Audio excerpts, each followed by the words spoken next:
Nursing staff దశాబ్దాల కళ ఏదైతే నర్సింగ్ డైరెక్టరేట్ ఏర్పాటు చేయాలని 2012లోనే అప్పటి ఉమ్మడి ఆంధ్రప్రదేశ్లోనే ఏర్పాటు చేయాల్సిన అవసరం ఉన్నా కూడా వాయిదా పడుతూ వస్తూ ఉంది. అటు తెలంగాణ రాష్ట్రం సాధించిన తర్వాత కూడా అనేక సందర్భాల్లో ఈ నర్సింగ్ డైరెక్టరేట్ అనేది వాయిదా పడుతూ వస్తూ ఉంది. ప్రజెంట్ ఏదైతే 3 రోజుల క్రితం అటు రాష్ట్ర ప్రభుత్వం నర్సింగ్ డైరెక్టరేట్ని ఏర్పాటు చేయబోతున్నట్టు మంత్రిమండలిలో ఆమోదించడం జరిగింది. ఈ నర్సింగ్ డైరెక్టరేట్ కనుక వస్తే నర్సింగ్ ఆఫీసర్స్ జీవితాల్లో ఎలాంటి మార్పులు సంభవిస్తూ ఉంటే వారికి ఎలాంటి సమస్యలను పరిష్కరించుకునే దిశగా వెళ్ళే అవకాశం ఉంటుందో అనే అంశానికి సంబంధించి మనతో పాటు మాట్లాడడానికి ఏదైతే నర్సింగ్ ఆఫీసర్స్ మనతో పాటు ఉన్నారో వారితో మాట్లాడించే ప్రయత్నం చేద్దాం. చెప్పండి, మీ పేరు? నా పేరు Vijay Nirmala, assistant director nursing, office of DME. మన ప్రభుత్వానికి నమస్కారములు. మాకు నర్సింగ్ డైరెక్టరేట్ ఎన్నో ఏండ్ల కళ, అది మా కాంగ్రెస్ ప్రభుత్వంలో నెరవేరినందుకు మేము చాలా ప్రభుత్వానికి కృతజ్ఞతలు తెలియజేస్తున్నాము. మరి ఫర్దర్ కూడా అంటే మాకు నెక్స్ట్ గైడ్లైన్స్ కూడా మాకు అనుగుణంగా మంచిగా ఇస్తారని కోరుతూ నమస్తే. అంటే ఎలాంటి సమస్యలు పరిష్కరించుకునే అవకాశం ఉంటుందంటారు? మాకు నర్సింగ్ డైరెక్టరేట్ ఉంటే మా సమస్యలు చాలా సమస్యలు ఉన్నాయి మాకు. ఎందుకంటే మాది 3 వింగుల్లో మా నర్సింగ్ స్టాఫ్ ఉన్నారు. వాళ్ళందరితో పాటు కూడా మేము అంటే లైక్ ప్రమోషన్స్ కానీ, ట్రాన్స్ఫర్స్ కానీ, తర్వాత ఎన్ఓసీలు, ఏవైనా నర్సింగ్ పర్సనల్స్ అన్నీ కూడా మాకు తెలుసు. అంటే నర్సింగ్ అంటే ఏందో మాకు తెలుసు, అవగాహన ఉంది. కాబట్టి ఆ నర్సింగ్ మా సమస్యలు మేమే పరిష్కరించుకొని ఈ నర్సింగ్ డైరెక్టరేట్కు మేము న్యాయం చేస్తామని మేము ధైర్యంగా ముందుకు చెప్తున్నాం. మీరు చెప్పండి, రాష్ట్ర వ్యాప్తంగా ఎంతమంది నర్సింగ్ ఆఫీసర్స్ ఉంటారు? ఓవరాల్గా ఎలాంటి లబ్ధి చేకూరబోతుంది అంటారు ఈ డైరెక్టరేట్ కనుక ఏర్పాటు అవుతాయి? అంటే ఓవరాల్గా మాకు శాంక్షన్ పోస్టు 15,000 ఉన్నాయి. ఇప్పుడు మాకు ప్రజెంట్ వర్కింగ్ 13,000 మంది వరకు మేము పనిచేస్తున్నాము. వివిధ క్యాడర్లలో అంటే క్లినికల్ సైడ్, హాస్పిటల్ సైడు, ఇటు టీచింగ్ సైడ్, ఎడ్యుకేషన్ సైడు, తర్వాత పబ్లిక్ హెల్త్ సైడు, ప్రజా ఆరోగ్యంలో కూడా పనిచేస్తూ ఉన్నాము. కానీ ఈ డైరెక్టరేట్ వస్తే మాత్రం మేమందరం ఒక తాటి మీదకి వచ్చి ఇంకా ప్రజాసేవ ఎక్కువగా చేసి ప్రజలందరికీ ఆరోగ్యాన్ని, మహాభాగ్యాన్ని కల్పిస్తామని మేము హామీ ఇస్తున్నాము. ఈ నర్సింగ్ డైరెక్టరేట్ చాలా దశాబ్దాలుగా కొట్లాడితే అందరూ ఆల్ నర్సింగ్ క్యాడర్లో ఉన్న వాళ్ళు దశాబ్దాలుగా కొట్లాడడం వల్ల దీని సాకారమైంది. ఇది ఇచ్చినందుకు మేము కాంగ్రెస్ గవర్నమెంట్కి ధన్యవాదాలు తెలుపుతున్నాము. అలాగే మేమందరం ఇంకా కష్టపడి, ఇది ఒక మాకు ఎంకరేజ్మెంట్గా ఉంది, ఇంకా కష్టపడి ఇంకా బాగా పనిచేసి గవర్నమెంట్కి మంచి పేరు తీసుకొస్తామని ఈ విధంగా నేను తెలియజేస్తున్నాను. అంటే సమస్యలు అంటే ఏమున్నాయి, ఎట్లా పరిష్కారం అవుతా ఉంటారు ఈ డైరెక్టరేట్ ద్వారా? అంటే మాకు ప్రమోషన్ విషయంలో కానీ, క్యాడర్ విషయంలో కానీ, నెక్స్ట్ ప్రమోషన్స్ రావాలంటే ఇప్పుడు ఒక నర్సింగ్ ఆఫీసర్గా జాయిన్ అయితే సీనియర్ నర్సింగ్ ఆఫీసర్లు, డిప్యూటీ నర్సింగ్ సూపరింటెండెంట్లేమో ఈ 2 క్యాడర్లు డిహెచ్ కింద ఉన్నాయి. మళ్ళీ చీఫ్ నర్సింగ్ ఆఫీసర్లు, టీచింగ్ అంతా డిఎంఈ సైడ్కి వస్తుంది. ఎప్పుడైనా మేము ప్రమోషన్ కోసము డైరెక్టర్ ఆఫ్ హెల్త్కి వెళ్తే అక్కడ కొంచెం జాప్యం జరుగుతుంది ప్రమోషన్ ఇవ్వడంలో కానివ్వండి, ఇప్పుడు డిపార్ట్మెంటల్ ప్రమోషన్ కమిటీ ఫార్మేషన్లో కానీ. అదే మా వరకు వస్తే మాకు లేట్ అవుతుందన్న ఒక ఫీలింగ్ తోటి ఇవన్నీ పనులు మేము త్వరగా తెచ్చుకొని వాళ్ళు రిటైర్మెంట్ అయ్యే వయసుకి మ్యాక్సిమం వాళ్ళు ఎంతవరకు రీచ్ అవ్వగలగాలో అంతవరకు వాళ్ళను ప్రమోషన్ రూపంలో చేర్చి సంతోషంగా రిటైర్డ్ అవ్వాలని మా కోరిక. అంటే గతంలో కంటే కూడా ఇప్పుడు ఈ డైరెక్టరేట్ ఏదైతే ఏర్పాటు అవుతాయి మీ పనులు తొందరగా పూర్తవుతాయి అని చెప్తా ఉన్నారు. మీకు ఒక వింగ్ ఉన్నట్టు కూడా ఉంటుందన్నమాట. ఇప్పుడు డిఎంఈ సైడ్ కావచ్చు, టీవీవీపీ సైడ్ కావచ్చు, దాంతోపాటుగా ఏదైతే విధాన పరిషత్ ఏవైనా వైద్య విధాన పరిషత్ ఉన్నాయో, ఏదైతే డైరెక్టర్ ఆఫ్ పబ్లిక్ హెల్త్ ఉన్నాయో, వివిధ విభాగాల్లో పనిచేస్తున్నారో అసలు మీకు ప్రమోషన్స్ విషయంలో కావచ్చు, ట్రాన్స్ఫర్ విషయంలో కావచ్చు ఎలాంటి సమస్యలు ఎదుర్కొంటా ఉన్నారు ప్రజెంట్? అంటే మేము ముఖ్యంగా ఈ ప్రమోషన్ విషయంలో ఫస్ట్ మేము డైరెక్టరేట్ ఆఫ్ హెల్త్లో నర్సింగ్ ఆఫీసర్లుగా జాయిన్ అవుతాము. ఆ తర్వాత సీనియర్ నర్సింగ్ ఆఫీసర్లుగా జాయిన్ అయినప్పుడు కొంతమంది 28-30 సంవత్సరాల వరకు కూడా ఇంకొక స్టెప్ ఎక్కలేకపోతున్నారు. సో ఈ మా నర్సింగ్ డైరెక్టరేట్ వల్ల ఏంటంటే మినిమం ఏజ్ ఒక 15 సంవత్సరాలు 16 సంవత్సరాలు చేసిన తర్వాత నెక్స్ట్ క్యాడర్కి వెళ్ళాలనేది మా కోరిక. టీచింగ్ సైడ్ వచ్చేసరికి చాలా కాలేజ్ ఆఫ్ నర్సింగ్స్ వచ్చాయి. అక్కడ కూడా స్టూడెంట్స్ వాళ్ళ కాలేజ్ ఆఫ్ నర్సింగ్ శాంక్షన్లు, ఫర్నిచర్ కానీ, బడ్జెట్ అలాట్మెంట్ కానీ మాది మేము చేసుకోగలము అనేది హామీ ఇస్తున్నాము. తర్వాత పబ్లిక్ హెల్త్ సైడ్ వచ్చేసరికి ప్రజారోగ్యం అనేది ఎప్పుడు పబ్లిక్ హెల్త్ సైడ్లో ఎక్కువగా ఉంటుంది. సో దీని ద్వారా ఏంటంటే మేము డిస్ట్రిక్ట్ నర్సింగ్ ఆఫీసర్లు కానీ, పబ్లిక్ హెల్త్ నర్సింగ్ ఆఫీసర్లు కానీ క్యాడర్ కొంచెం పెంచుకుంటే మేము పబ్లిక్కి చేరువలో ఉంటాం. చేరువలో వచ్చినప్పుడు పబ్లిక్ అంటే ఏంటంటే త్వరగా మా దగ్గరికి వచ్చి ఒక నర్సింగ్ ఆఫీసర్లు ఉంటే మేము ఏ విధంగా వాళ్ళకు ఫస్ట్ ఎయిడ్ చేయడం కానివ్వండి, వాళ్ళకి సైకలాజికల్ సపోర్ట్ ఇవ్వడం కానివ్వండి, ఏదైనా కాంప్లికేషన్స్ వస్తే దగ్గరలో ఉన్న జీజీహెచ్కి రెఫర్ చేయడంలో కానీ మేము ముందుండి వాళ్ళకి త్వరగా ప్రజా ఆరోగ్యాన్ని కల్పించగలమని మేము హామీ ఇస్తున్నాం. మీరు చెప్పండి. నేను ఏఎన్ఎం అసోసియేషన్ తరఫున జియాన్ శ్రియా స్టేట్ ప్రెసిడెంట్ నండి నేను. అయితే పబ్లిక్ హెల్త్ సైడ్ నుంచి నేను వచ్చాను. అయితే ఇది ఏదైతే మరి క్యాబినెట్లో కొన్ని దశాబ్దాలుగా పోరాటం చేయగా అద్భుతమైన ఒక కళ ఇది. మూడు విభాగాలలో clinical side, teaching side, public health side.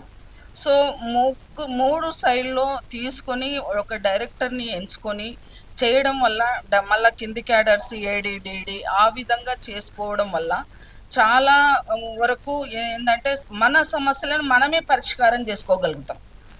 ఇప్పుడు మనం ఐఆర్ ఆఫీసర్ చుట్టూ తిరిగి మనం పెట్టిన అప్పీలు అది వాళ్ళు తీసుకొని మనకు త్వరగా న్యాయము జరుగుతుందా లేదా, చేస్తారా చేయడా అనేది ఒక భయంతో కూడిన పరిస్థితులు ఉండినాయి.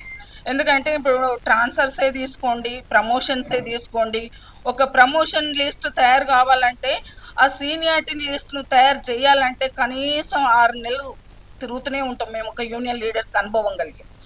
సో ఈ 6 నెలల్లో సీనియారిటీ లిస్ట్ తయారైనాక మళ్ళీ ప్రొవిజనల్ లిస్టు, మళ్ళీ తర్వాత ఫైనల్ సీనియారిటీ లిస్టు, అదే డిపిసి పోవాలంటే మళ్ళీ డిపిసిలో కూడా ఐఏఎస్ ఆఫీసర్స్, మళ్ళీ డైరెక్టర్, ఇవన్నీ కూడా.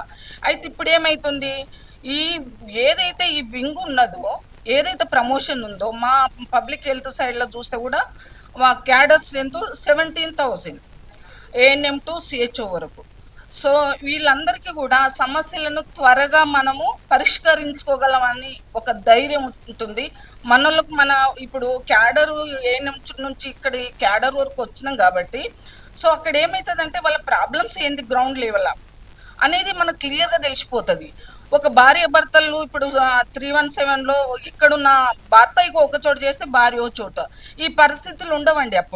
ఇప్పుడు భార్య అక్కడ పోయి సఫర్ అవుతుంది, భర్త ఇక్కడ ఉండి సఫర్ అవుతుంది, పిల్లలు దిక్కు ఏడుస్తుండ్రు, అసలు చాలా బాధగా ఉంది. అలాంటి సిచ్యువేషన్లో మేమందరం ఆడవాళ్ళంగా, మరి మగవాళ్ళైనా ఆడవాళ్ళమైనా మన పరిస్థితులు మనకే తెలుస్తుంది. కుటుంబ పరిస్థితులు కుటుంబానికే తెలుస్తాయి. ఒక కుటుంబంగా మేము వాళ్ళు పడ్డ కష్టాలకు వాళ్ళ భార్య భర్తలకు దగ్గర ఉండాలని, తర్వాత త్వరగా వీళ్ళు ఎందుకంటే రిటైర్మెంట్ దగ్గర ఉంటుంది, కొందరు వయసు అయిపోయి రిటైర్మెంట్ దగ్గర ఉంటుంది. ప్రమోషన్ ఇప్పుడు నెక్స్ట్ మంత్ రిటైర్డ్ ఉండరు, ఈ మంత్లో రిటైర్డ్ ఉండరు, డిపిసి పోవాలి, పోతలేదు, ఫైల్ ఇంతవరకు పోలేదు. ఏంది మా పరిస్థితి, మేము ఇంత సర్వీస్ చేసి డిపిసి పోలేదు, ఒక గెస్టెడ్ తీసుకోలేకపోతున్నాం, ఏడుస్తున్న వాళ్ళు ఉన్నారు, బాధపడుతూ కుంగిపోతున్న వాళ్ళు ఉన్నారు. అప్పుడు ఇక్కడ ఏం చేస్తామంటే ఈ పరిస్థితి వచ్చింది, మరి ఆ క్యాబినెట్లో ఆమోదించారు కాబట్టి వాళ్ళకి మేము చాలా థ్యాంక్స్ చెప్పుకుంటున్నాం. అది మా చేతిలోనే త్వరగా వాళ్ళకు ప్రమోషన్ ఇచ్చి హ్యాపీగా మేము మా వాళ్ళకు న్యాయం చేసినామని ఒక సంతోషం ఉంటుంది. అయితే మంత్రిమండలి ఆమోదించడం జరిగింది, ఇంకా ప్రాసెస్ జియో కావాలి, దాంతో పాటుగా డైరెక్టరేట్ ఏర్పాటు కావాలి. ఈ సందర్భంగా మీ నర్సింగ్ ఆఫీసర్స్గా మీరు అందరు కూడా ఒక యూనియన్స్గా కూడా మీరు అందరూ ఎలా ఐక్యతగా ఉన్నారు? చాలా ఐక్యతగా ఉన్నామండి. ఇప్పటిదాకా అన్ని సమస్యల మీద డిస్కషన్ చేసినాము. వాట్ ఎలా మనము స్ట్రెంగ్గా మనము అంటే డైరెక్టర్ నుంచి ఈ విధంగా ఏవేవి పోస్టులు ఉండాలి, ఎలా ఉండాలి, ఏంది అసలు మా క్లినికల్ సైడ్ ఎలా ఉండాలి, తర్వాత మనకి ఇంకో వచ్చేసి మన టీచింగ్ సైడ్ ఎలా ఉండాలి, అంటే క్వాలిఫికేషన్ ఎలా ఉండాలి, సీనియారిటీ తీసుకోవాలన్నా క్వాలిఫికేషన్ తీసుకోవాలా, ఇలా పబ్లిక్ హెల్త్ సైడ్ ఇలా చాలా డిస్కషన్స్ జరిగినాయి దాదాపు 2 hours ఆల్ యూనియన్స్ తరఫున. సో అందరం కూడా ఒక తాటి మీద వచ్చి ఒక జాక్ ఏర్పాటు చేసుకున్నాం. జాక్ ద్వారా మా యొక్క ప్రపోజల్స్, ఇప్పుడు అడగండి అమ్మాయినా అన్నం పెట్టదని అంటారు కదా, వాళ్ళు మనకి ఇచ్చిండ్రు, ఒక క్యాబినెట్లో ఆమోదించారు చెప్పింది. దీని తరపున మనం ఒక ఓన్లీ జాక్ తరపున మేము రిప్రజెంటేషన్ ఇచ్చి త్వరలో ఇది సాధించుకుంటామని ఒక ఆశ ఉంది. నా పేరు రవికిరణ్ అండి, nursing officer, Telangana nursing officers association state president నేను. సో మొట్టమొదటిగా కాంగ్రెస్ ప్రభుత్వానికి, అందులో మా గౌరవనీయులైన మంత్రి గారు దామోదర్ రాజనరసింహ సార్ గారికి, డిప్యూటీ సీఎం బట్టి సార్ గారికి, and honourable chief minister Revanth Reddy sir గారికి ప్రత్యేక అభినందనలు, కృతజ్ఞతలు మా అందరి తరఫున. ఎందుకంటే ఇది మా అందరికీ కూడా ఇందాక మేడం అన్నట్టు నిజంగా ఒక కళలాగానే ఉంది. ఎందుకంటే మేము ఎన్నో రోజుల నుంచి అడుగుతున్నాము, బట్ ఈ కళ ఈ రోజుకి నెరవేరింది. చాలా సంతోషం. సో ఏదైతే ఇప్పుడు నర్సింగ్ డైరెక్టరేట్ ఉందో జస్ట్ ఇప్పుడు మన క్యాబినెట్లో ఆమోదం పొందింది. చాలా సంతోషం. గవర్నమెంట్ తొందరలోనే జీవో ఇస్తుందని అనుకుంటున్నాం. జీవో రాగానే ఖచ్చితంగా ప్రభుత్వానికి ఒక పెద్ద సభ పెట్టి మేము సార్కి కృతజ్ఞతలు చెప్పాలని డిసైడ్ అయినాము. అండ్ ఈరోజు మొట్టమొదటిసారిగా మేము ఇక్కడ కలిసింది ఎందుకంటే టోటల్ ఒక joint action committee, NJAC nursing joint action committee చేద్దామన్న ఉద్దేశంగా అందరం కలిసి ఈరోజు ఈ భవన్లో, ఇక్కడ టీఎన్జీఎస్ భవన్లో కలిసినాము. సో దీంట్లో ఏంటంటే ఏఎన్ఎం నుంచి స్టార్ట్ చేస్తే nursing officers, senior nursing officers, chief nursing officers and lecturers, professors, అన్ని క్యాడర్ల నుంచి, అసోసియేషన్స్ నుంచి వాళ్ళ ప్రతినిధులు అండ్ మా state officials, assistant director madam Vijaya Nirmala madam, మేమందరం కూడా ఇక్కడ కూర్చొని 2 గంటలు ఇవన్నీ మాట్లాడినాము. ఒక చిన్న ఎగ్జాంపుల్ చెప్తామండి. మేము అంటే కొన్ని ఇప్పుడు మన ప్రాబ్లం మనం సాల్వ్ చేసుకున్నప్పుడు ఎన్ని కష్టాలు ఎదురవుతాయంటే, పర్టికులర్గా ఎంఎస్సి నర్సింగ్ గురించి చూసుకుంటే చాలా స్ట్రగుల్ అవుతున్నాం. అంటే ఇప్పుడు హయ్యర్ ఎడ్యుకేషన్ చదువుకోవాలంటే మన దగ్గర సాధ్యాసాధ్యాలు చాలా కష్టంగా ఉన్నాయి. సో ఇలాంటి పరిస్థితులలో గవర్నమెంట్ కనుక డైరెక్టరేట్ మాకే ఇస్తే ఖచ్చితంగా, ఎందుకంటే ఇప్పుడు డైరెక్టర్ పోస్ట్లో ఉండేది మా నర్సింగ్ ఆఫీసర్ నుంచి వచ్చిన ఒక మేడము సారా ఉంటారు అక్కడ. సో అప్పుడు ఏంటంటే వాళ్ళ కష్టాలు తెలుస్తాయి. లేకపోవడం వల్ల మేము చాలా స్ట్రగుల్ అవుతున్నాము. ఎందుకంటే ఇంత పెద్ద స్టేట్లో ఒక 12 సీట్లు మాత్రమే ఒకటే నర్సింగ్ కాలేజ్ ఉంది. నర్సింగ్ కాలేజ్ పెంచమని గవర్నమెంట్కి ఎన్నోసార్లు మేము రిక్వెస్ట్ చేశాము, బట్ అన్ఫార్చునేట్లీ ఇంకా జరగలేదు. బట్ మా డైరెక్టరేట్ వచ్చిన తర్వాత ఖచ్చితంగా మేము సాధించుకుంటాము. ఎందుకు అంటే ఎప్పుడైతే క్వాలిఫైడ్ పర్సన్స్ వస్తారో అప్పుడు క్వాలిటీ ఆఫ్ ట్రీట్మెంట్ పెరుగుద్ది. అల్టిమేట్గా పూర్ పబ్లిక్ ఎవరైతే ఉన్నారో వాళ్ళకి న్యాయం జరుగుతుందని నమ్ముతున్నాము. ఈ సిచ్యువేషన్ ఇంత దూరం తీసుకొచ్చినందుకు, డైరెక్టరేట్ సాధించినందుకు మా నర్సింగ్ ఆఫీసర్స్కి, మా అందరి అసోసియేషన్స్కి, దీనికి పడ్డ కష్టాలకి మాకు ప్రతిఫలంగా ఇది వచ్చినందుకు ప్రత్యేక ధన్యవాదాలు. Thank you. ఇది నర్సింగ్ డైరెక్టరేట్ ఏర్పాటు చేసుకోవడంతో పాటుగా తాము అనేక సమస్యలు పరిష్కరించుకోగలుగుతామని కూడా నర్సింగ్ ఆఫీసర్ చెప్తా ఉన్నారు. వీడియో జర్నలిస్ట్ ప్రభాకర్తో వంశకృష్ణ, సమయం టీవీ, హైదరాబాద్.